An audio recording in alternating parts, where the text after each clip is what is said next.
Everyone remembers the camera that they first started taking photography seriously with. This is mine, the Canon 5D Mark III. 5 years of heavy use, over 150,000 photos, worn and battered yet still in perfectly working condition. In today's video, I'd like to revisit the camera that started it all for me. I've had a lot of great memories with this beast, and I'd like to give you guys a retrospective review and a little look back at the early moments and progression of my photography career.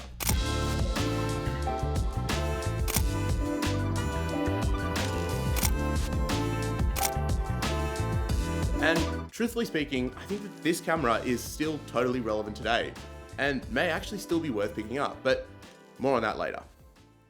Now, before we begin, be sure to subscribe to see more great photography content. Now, I've said a lot of choice words about Canon on this YouTube channel, but the 5D Mark III holds a special place in my heart and it always will. So I wanted to make this video as sort of a dedication to the most durable camera that I've ever used and the one which has probably paid for itself probably at least 100 times over. Released in March 2012, the Canon 5D Mark III was the successor to the absolutely legendary 5D Mark II, and I think it really hit the nail on the head when it comes to being one of the best DSLRs ever. And I actually think that DSLRs have a few notable advantages over mirrorless cameras that still make them relevant today, which I'll touch on in just a second. Now, I didn't get this camera in 2012 when it came out, or even 2014 when I first started photography, as I simply could not afford it. It was a proper professional's DSLR back then, and it cost a lot of money. But after using the 5D Mark I for a year and lusting over the 3 probably every single night, watching the old digital Rev TV videos where they would always use it, I stumbled upon this Gumtree listing for one for 2,200 AUD, which at the time was like a solid $800 cheaper than any other used 5D3 on the market. And it was much, much cheaper than what they were selling for brand new. It seemed a little bit too good to be true, but the camera had only been listed for an hour at the time of me messaging the guy, and he replied telling me that it was available and he was free the next day. So I scraped together every last penny that I had, went and withdrew it all from an ATM, and I headed to Box Hill here in Victoria to meet this guy. I remember it was the most nervous I'd ever been going to buy a camera. I was only 17 years old at the time, but I remember meeting him, seeing the camera in mint condition, and being relieved that I didn't get robbed. I remember walking back to the train station with this camera and a 40mm f2.8 STM on it and taking photos of everything. Just so excited. Like it was like Christmas and my birthday had come at once. And I decided that for this video, I would try to, I would dig out my old hard drive, the 10-year-old one that had all my RAWs on it from when I first begun photography, to try and find some photos to add into this review and, make it nice and interesting. But unfortunately, this happened. So that is not supposed to happen, right? Well, thankfully, me from 8 years ago was smart enough to make a backup of a majority of the RAWs from 2016. So while I no longer have the edited files, I do have the RAW files. And so I figured it would be fun to go back and re-edit these with my current knowledge of editing using my new preset pack. So the link is in the description. If you like the way the photos are looking in the video, be sure to check it out. Every single purchase helps to support me and this channel. I figured I'd also talk through a few of these shoots. So for example, here is literally the first time that I tried that flash method out, which I was fairly well known for, with a model who ended up becoming a close friend. Her name is Lucille Croft, and we shot this in a really, really cool laundromat on a hot summer's day, January 27th, 2016. I remember being obsessed with this shoot, and Lucille loved it too, so much that we actually ended up working a bunch over the years. Next up, we have this shoot that I did with Mika Woolard in 2017, a few years before she properly blew up as a well-recognized international model. I remember she had this insane ability to go from looking sweet and innocent to this super serious face on command. I'd shot with her a few times on request with an agency that I'd worked with in the past, and even at such a young age, she was such a phenomenal model. I believe she was 15 in these photos. And she's now gone so far, and it's amazing to see. Then, as you can see, this is what I looked like in 2016 when I was 17, and my hair was on top of my head with nothing on my face, unlike the back to front situation that I've got going on now. And the photos are just awesome. And throughout this video, I'm also going to add in the dates from when everything was shot.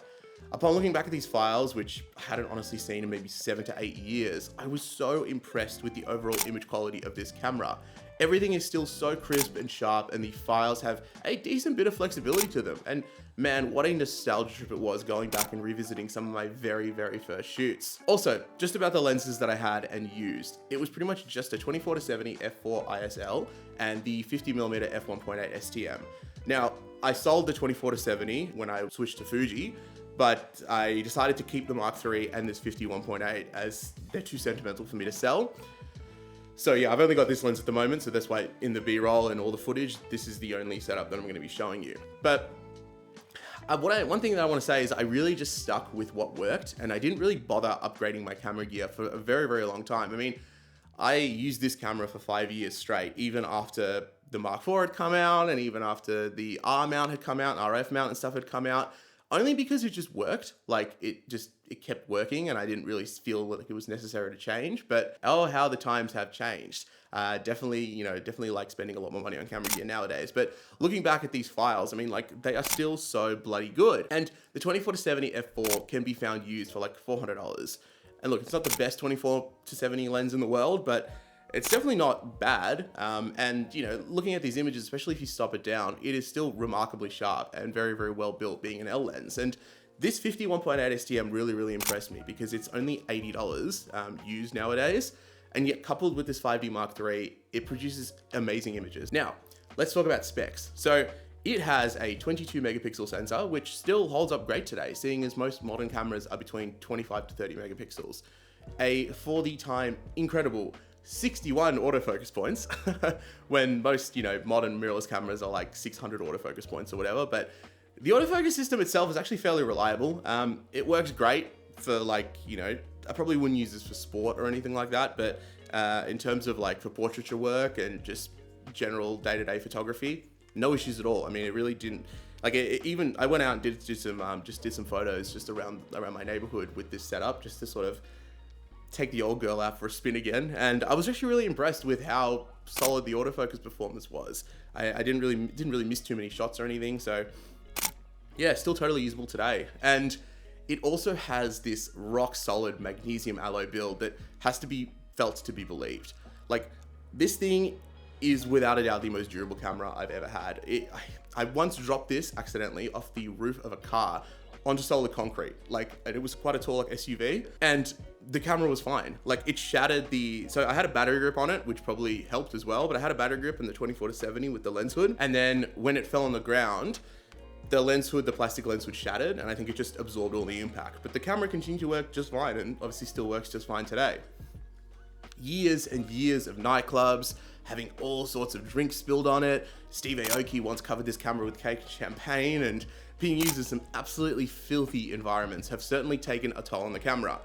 It looks very, very weathered, and a lot of the rubber grips are peeling off, and especially this one on the car door here is pretty gross. This one's peeling off as well, but the camera works perfectly fine, even to this day, and it's never failed me on a shoot, and this legendary Canon reliability is something which I have really taken for granted after the whole Fujifilm X-H2S fiasco. And now, just before any Canon fanboys get their hopes up, no, I am not going to be switching back to Canon. Their anti-consumer behavior by not allowing third-party lenses on RF mount is disgusting, and I don't really want to spend the exorbitant sums of money that native RF glass costs, but when we talk about the EF mount and the DSLRs, I still believe that this camera actually holds up really, really well and could be an awesome first camera pick for someone looking to get into photography. Let me explain why. Now, there are a few intrinsic benefits to DSLRs that I believe make them superior to mirrorless cameras in certain aspects. For example, no EVF will ever be as clear as real life. When you look through the mirror through here, it just looks awesome. It's beautiful. It's a big, beautiful viewfinder. There's no gelée. There's nothing. I mean, yeah, modern EVFs are very, very good, but there is something to be said about shooting through a mirror. And also, one of the things that maybe not as applicable to a lot of people, but to me, I found very, very helpful, and it's actually a big reason why I continue to use this 5D even after I'd gotten the R6 as my predominant club camera, is the fact that you can take advantage of the IR assist beam on any of the speed lights, which is something that I actually really, really took for granted. And I was really, really perplexed to find out is actually no longer compatible on mirrorless cameras due to the way that mirrorless sensor is designed. They're all basically one big stack, whereas on the DSLRs, you've got an IR detecting sensor, like in front, basically a filter in front of the sensor itself, which allows you to detect that red infrared beam that the flash sends out, which gives you near instantaneous, really, really accurate autofocus in a literally pitch dark nightclub. And to this day, no matter what camera I've used, there is nothing that compares to that IR assist beam. And there is actually a big reason why a lot of club photographers still use these DSLRs, because that IR assist beam in low light, or like, you know, if you're shooting weddings at night and stuff like that, that low light assist is really, really helpful.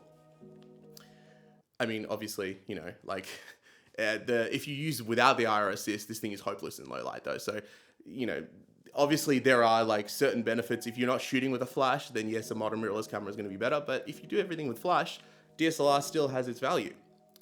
Then you've got the fact that the mirror alone acts as an excellent dust cover. And like I have literally, so if you see here, the mirror, I have literally never had this 5D3 sensor cleaned, and yet it has 0 dust spots. Thankfully, Canon did make it so that the shutter closes on the modern RF bodies. So you do actually have a little bit of extra protection, but it would be awesome to see other manufacturers do this too. I believe Sony is allowing this as well through a firmware update. Lumix, if you're listening, please make that happen. I would love that on my S5 II as well. Then you've got the Ergonomics. I mean, this thing is a weighty little meatball. It's dense, so comfortable to hold, and the buttons, they all just feel so perfect to use. This is something that I really wish the camera manufacturers would start doing more of, as around the time this camera was big, the Nikon D750 was its closest competitor, and while that camera had technically better high ISO performance and autofocus, the ergonomics and the really weirdly shallow grip meant that I was a diehard 5D fan for life. Like, I just love a big chunky camera, and this thing, if you got big hands like me, this thing feels amazing in the hand to use. It's just perfect, like absolutely perfect. I still have not found a camera that is this comfortable to hold.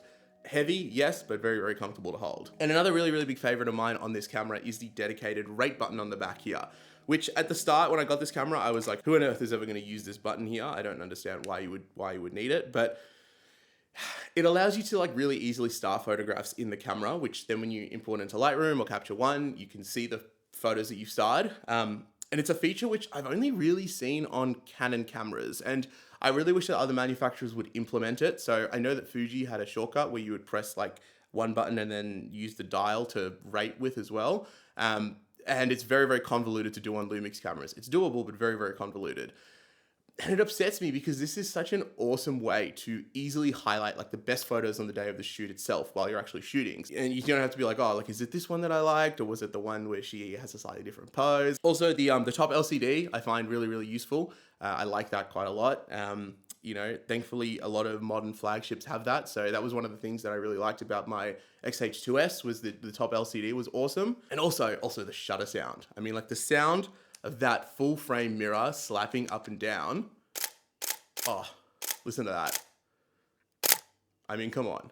That sounds so good. It sounds so satisfying. Like, I think the only camera that has a more satisfying shutter sound than a full frame camera is like a medium format like camera, like the RZ67, for example.